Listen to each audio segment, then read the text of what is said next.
Alright, hey everybody, this is John. Welcome to the free video. And we've got a tale of two markets here. I'll show you two stocks that kind of epitomize this. This one, ENPH, this is one that we've got long in the room. Big move here post earnings, nice consolidation. We've got squeezes, little buy arrow here, ready aim fire, and you know it's looking all set to challenge the recent highs. And it doesn't care about the indexes. The indexes were sloppy today, and what did ENPH do? It rallied $13.75. Okay, so we got that. And then on the other side of the coin here is Netflix. And Netflix here, it's about the worst looking chart on planet Earth for a name stock. And of course, you know, it wasn't that long ago when this was a $700 stock. And we've just been consolidating. And now you've got like this horrifying, like one of the worst Head and Shoulders tops I've probably ever seen. Because usually when a stock is this bad and it gets all the excess wrung out of it, all the selling, all the weak hands, you start to grind higher. And it just looks like it's setting up poised for new lows. Squeeze is fired short. And I would love to, this is one I don't have yet. And you know, certainly I would love to get it on any move back into this kind of resistance zone here from about 225 to, let's call it 233. The question is, are we going to get that? Because the squeeze is fired, so this thing may be ready to go.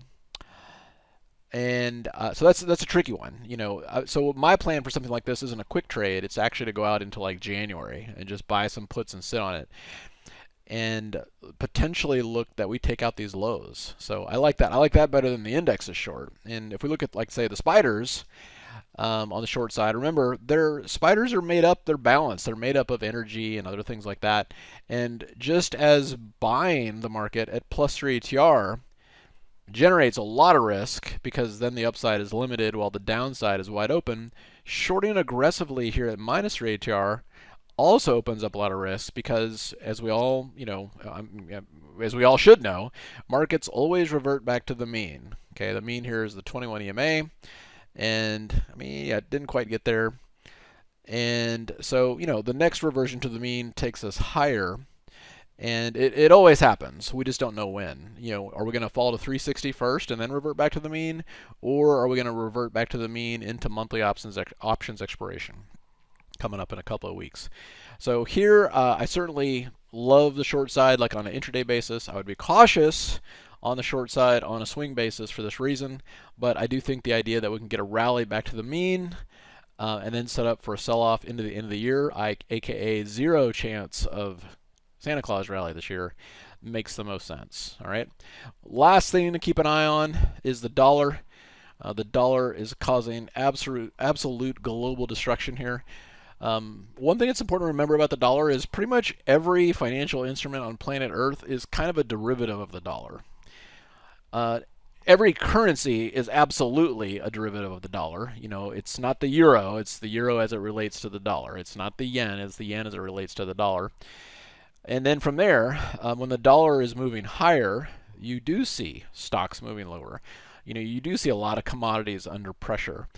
You do see, you know, global earnings, or, you know, earnings of U.S. company hurt with a strong dollar. You do see debt from emerging economies get more expensive, and it hurts those. I mean, it's a wrecking ball. And as long as it's going higher, it's going to be hard for stocks to rally. So for stocks to rally, we do need the dollar to kind of ease up a little bit here. And if there is going to be some type of a black swan event, look to the dollar. If the dollar suddenly spikes to 115, yeah, we are going to crash. You know, everything's going to crash.